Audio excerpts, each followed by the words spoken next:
Thank you. Welcome back to this session where we shall be talking about the project cycle management. In this project cycle, it's very important. You need to know what are the key issues related to project stages. Now, before I go into project cycle, let me also explain to you what we ended up discussing in the last session. It was about a project. So a project, as I said earlier, is start to finish.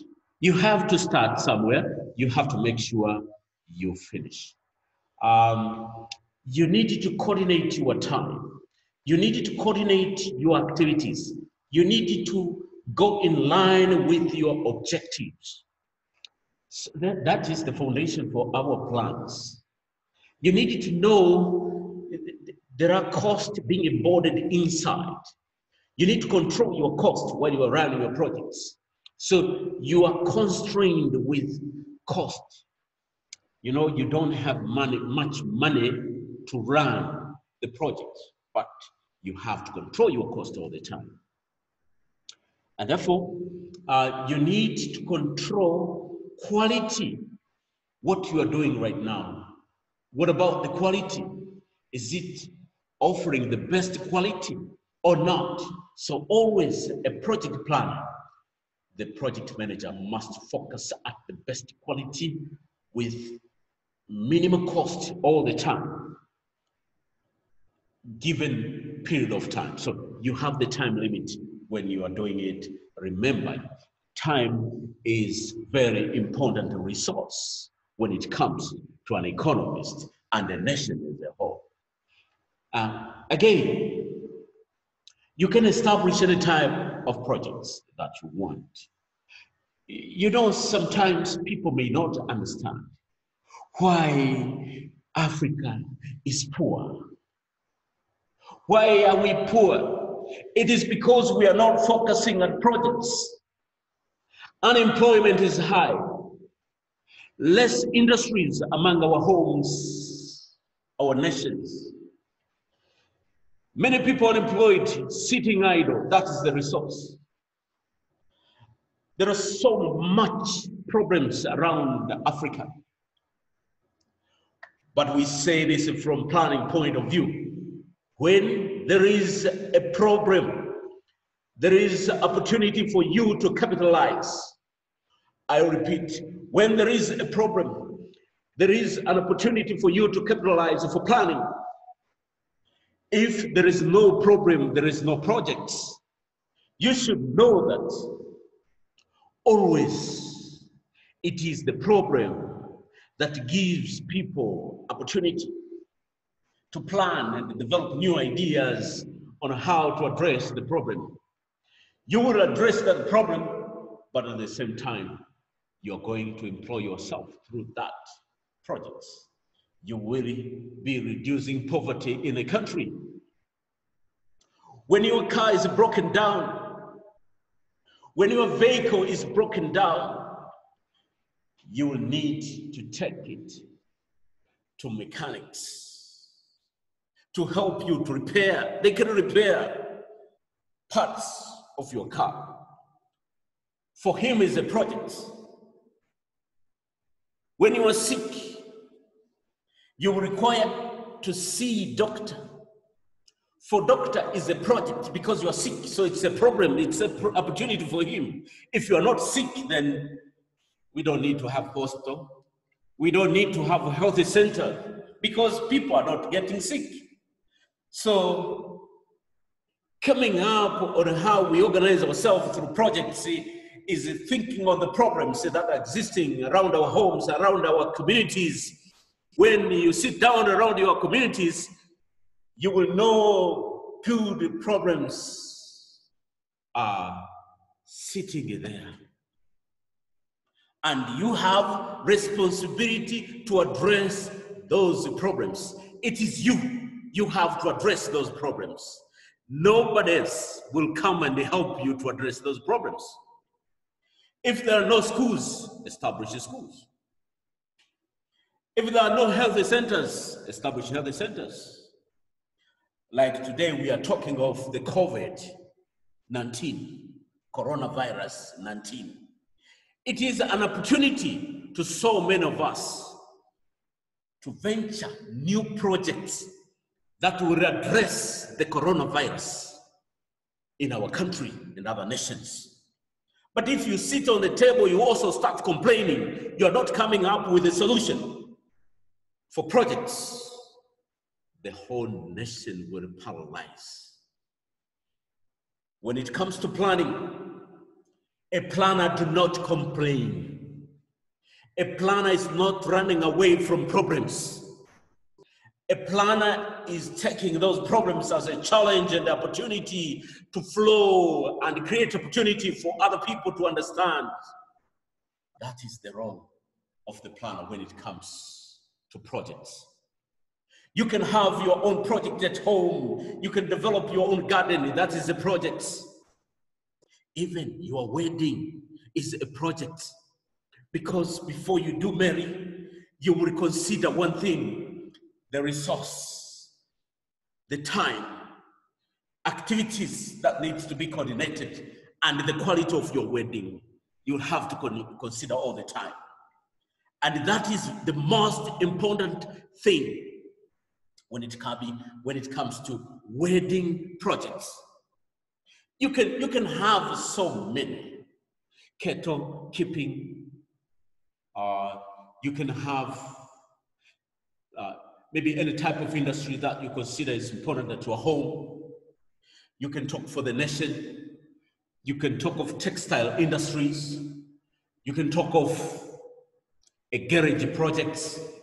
You can talk of health center. You can talk for orphanage projects. You can talk for any other type of project that is considered important. Now, we will say this. For a planner, in order to realize a project must be centered within the aspects of the problem. This is where we develop the project idea. And that is the beginning for the planner to start developing analysis regarding what are the key issues they require to address. If the issues are unemployment, create the projects. So you see why today we don't have jobs in our homes, because most of the planners are not planning for projects. They are not planning on how to address projects. Therefore, I charge you, planner, go and plan for projects. Go and plan for projects. Be at home, plan for projects. Be for the nation, plan for the projects. Be it private, go for projects. Be it public, go for projects. That is very important. Whether it is micro or macro, go for projects. So let me take you back again to this session where you will know we are talking about project cycle. Project cycle is important elements of project management. Because during this time, you need to know what are the key stages that project takes you through. There are different authors have written about project cycle. For example, the Price Kittinger has written something regarding the project cycle, the Price Kittinger. And we also have Harold has written something regarding the project cycle management. The Chandra has written something regarding the project cycle. There's so many authors, there's so many academicians. They have written in their own way but we mean the same. Different approach, but we mean the same. In this context, we will focus ourselves into the following key elements of project cycle. The first one is identification. Project identification. Project identification. And the second one is the project preparation. Project preparation. Project preparation. The third one is project implementation.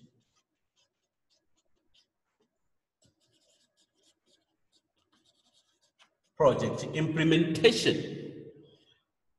The fourth one is monitoring and evaluation. Monitoring and evaluation. This is the last one. But as I said, the cycle, there are so many people who have described about project cycle, and the approach is different, but it is almost the same by 100%. So with us, we are going to summarize into the 4 key areas. One of them, let me start with this project identification. With the project identification, this is the time you develop your project idea. You need to go out and identify projects. You need to go around the community. If it is a working place as a planner, you need to go out and identify what are the problems that existing in these communities. And if you know these are the problems, you need to know which products you think you can deliver to address the problem, or which service you think you can deliver to address the problem. During project identification, you need to go around and identify opportunity through examining the problems. This is very important to a planner. At this time, you need to read different types of government policies. While you are developing your project idea, you need to know which sector you are dealing with that has brought about that project idea. So when you talk of project identification, you will know which sector you have identified the projects, in which sector. If the problem is about health, then you need to consult health policies of your country.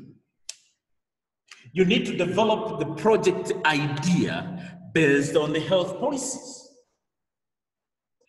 If the problem is about education, you need to read about education policies of your country.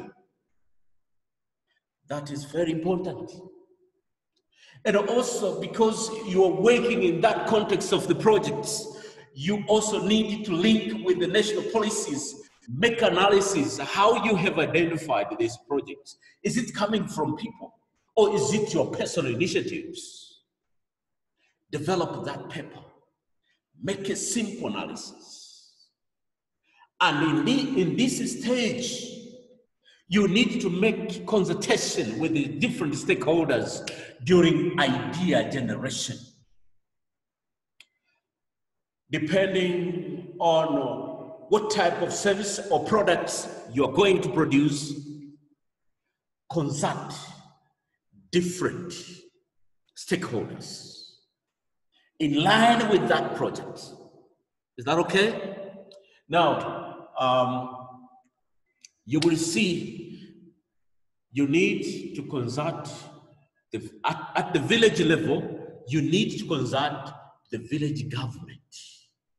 When you think your project will be located in that area, consult the village government. If you want to set the health center, maybe consult the village government. That should be the initial. Talk with them. You discuss, develop minutes. So the benchmarking for you will be the minutes. You develop the memorandum that we have agreed on how this project is going to be established. Then you start taking further stages. When you jump to this stage, it will cost you. The project will not be successful during implementation time. So you need to value the grassroots people into the context of your projects at the initial stage. Consult key stakeholders, women, men, the disabled, and so on. You see, all those things, all those people that you think they will value your project at the end of the day. You need to consult them and develop minutes. So you will write what we call it a project concept note.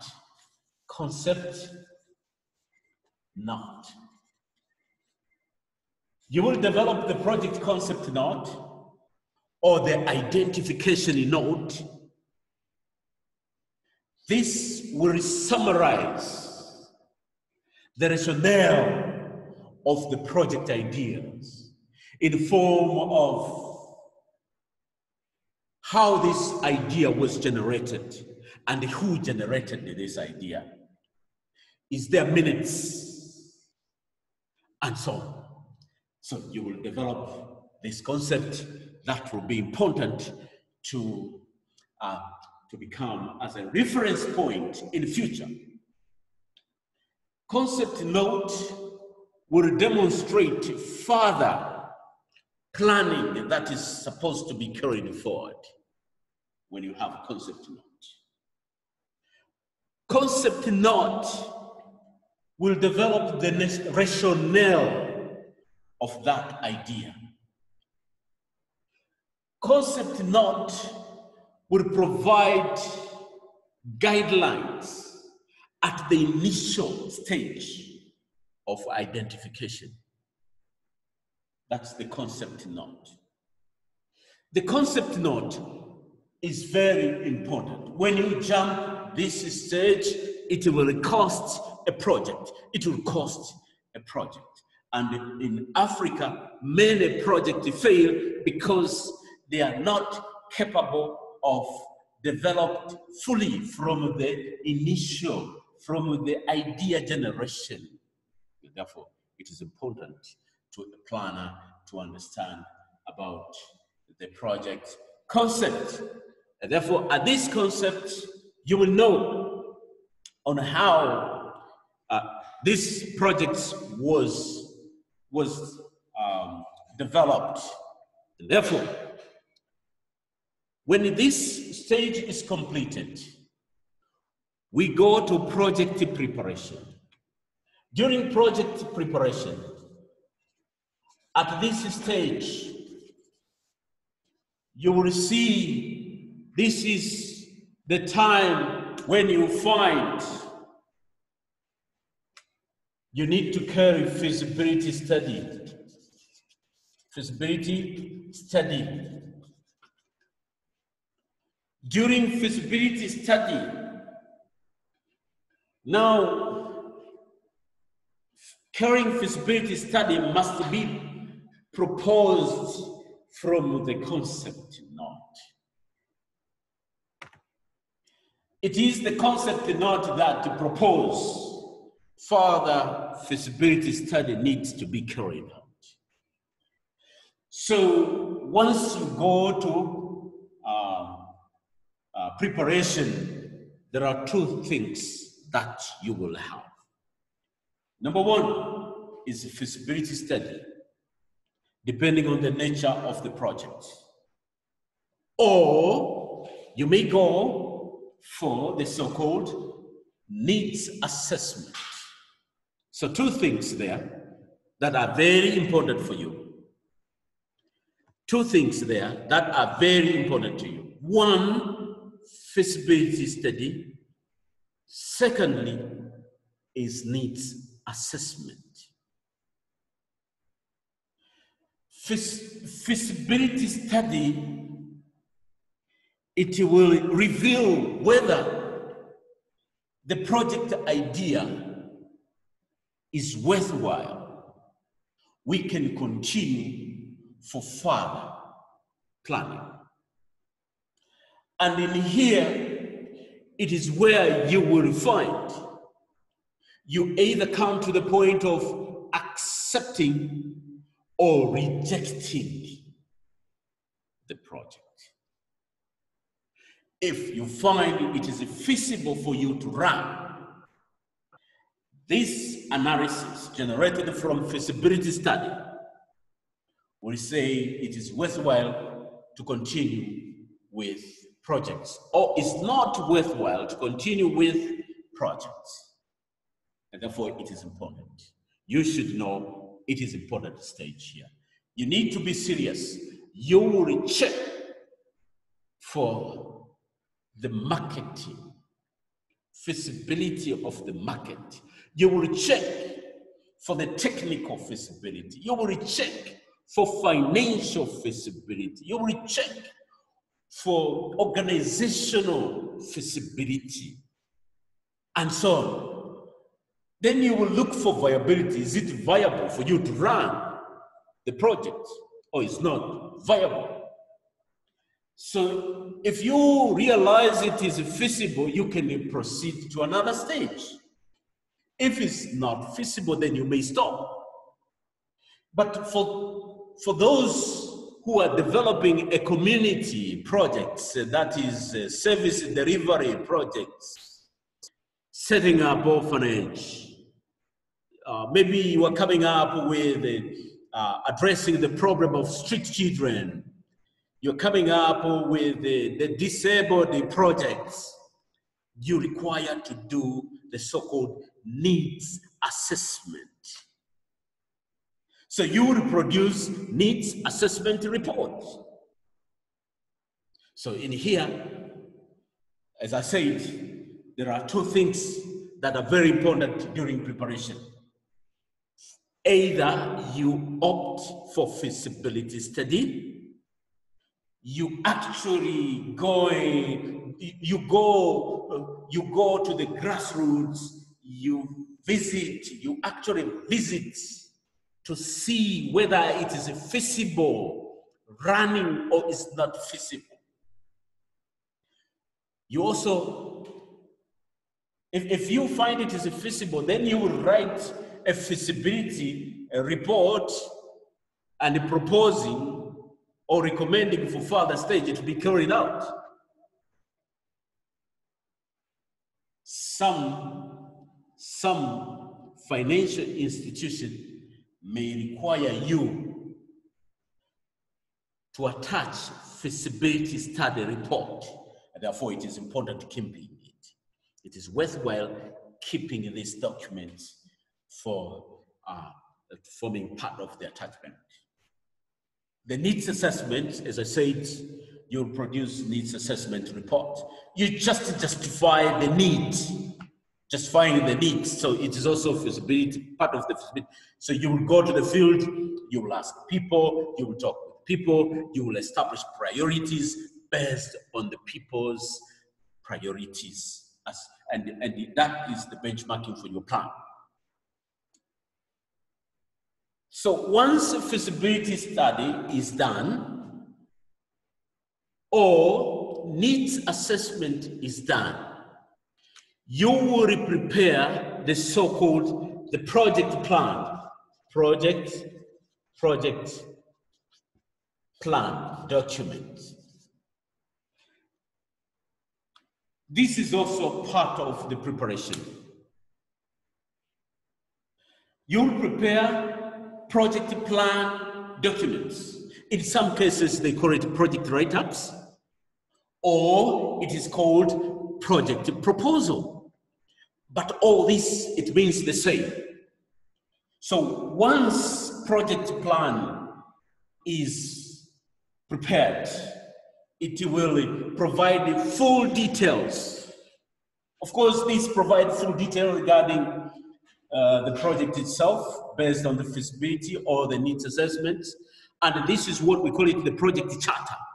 So it will provide full detail of the plans on how the project will be run, who will be responsible person, the organization structure, the financial forecasts in details as per feasibility and so on. These are very important things to be considered. And it is the project plan documents that needs to be signed. It is the project plan documents that needs to be sent to the financial institution or the donor. It is these project plan documents that is demonstrating the covenant between the implementing institution and the financing institution.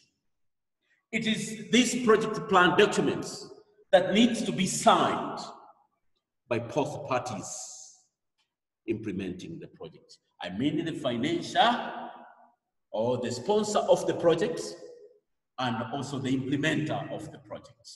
It is the project plan or the proposal. It is the one that project manager or the planner will have to carry and defend the proposal. So it is very important documents. And this is written during the preparation stage.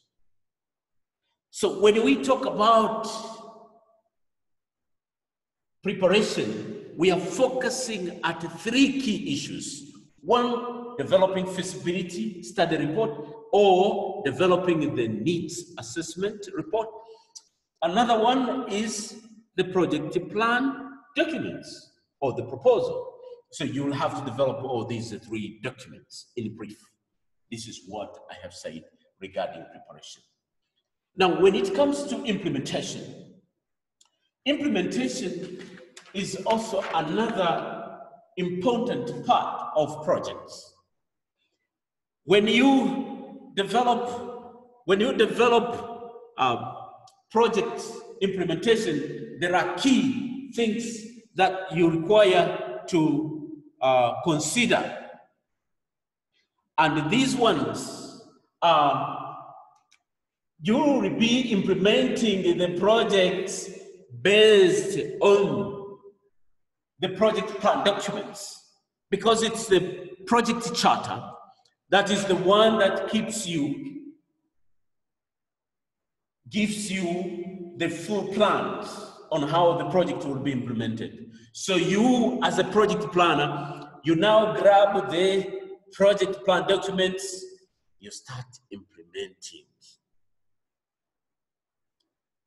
You implement the plan, you walk the plan. So for you, the project charter becomes a tool for your consideration, You need to use it, you need to work with it, you need to underline in the document that this activity has been implemented as per plan. It gives full details. When you have the project charter documents, it gives you full details on how you will implement your project. Now, you will have to implement as per plan. You will have to know how you implement the activities. So here, the planner, the project manager, will be required to establish a system within that project. You'll be required to understand the movement of your transactions from your cash up to record keeping, opening up the cash account, bank account, setting up good system, who authorizes your cash, how do you record it, what type of books of accounts you require, but most of the time we have to apply the principle of International Financial Reporting Standard. That is the basis. So from transaction up to financial reporting, and those standards, you'll have to follow the international standard of reporting in here.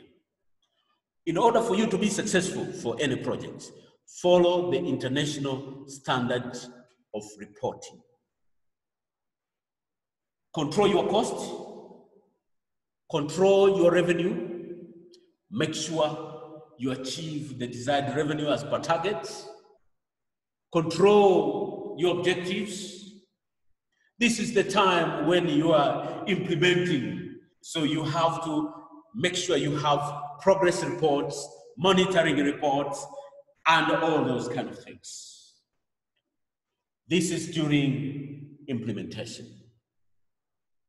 If you find financing is also important, this is the time for you to consider further financing.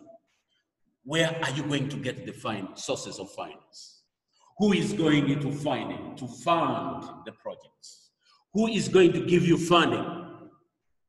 You need to consider during implementation. So financing, recording, and so on, controlling your human resource, this is during implementation. Coming up with work plans, the work breakdown structure being followed, this is during a project implementation, and so on. As we keep on discussing, you will understand what are we talking about right here in future. And now, this all sort of implementation of activities, the costs, the targets, the what, coming up, monitoring reports, daily reports, weekly report, monthly reports, your financial reports, your income statement, your balance sheet, depending on the agreements of the project charter and so on. All these are being revealed in project implementation stage. So you require that. You require that. And therefore, we have the last stage is monitoring and evaluation. Of course, as I said, some activities of monitoring will be reflected in project implementation because you require to monitor your projects on a daily basis. But in here, we have the monitoring and evaluation as the last stage for project cycle. And here, a planner or the project manager will be centered into producing evaluation report, midterm, and the final evaluation report. This is very important. But before I talk about the midterm and the evaluation, midterm and the final evaluation, let me give you a reference. You can use the so-called the logical framework to determine or to monitor your activities in line with the project outcome. This is very important. So if you have the logical framework, it can serve the purpose. So evaluation, monitoring and evaluation. Evaluation becomes the final stage where you will be required to evaluate the success of the projects, either at midterm or at final stage. How successful you are, this is evaluation. Evaluation will give a lesson whether we have succeeded about the project or we are not successful.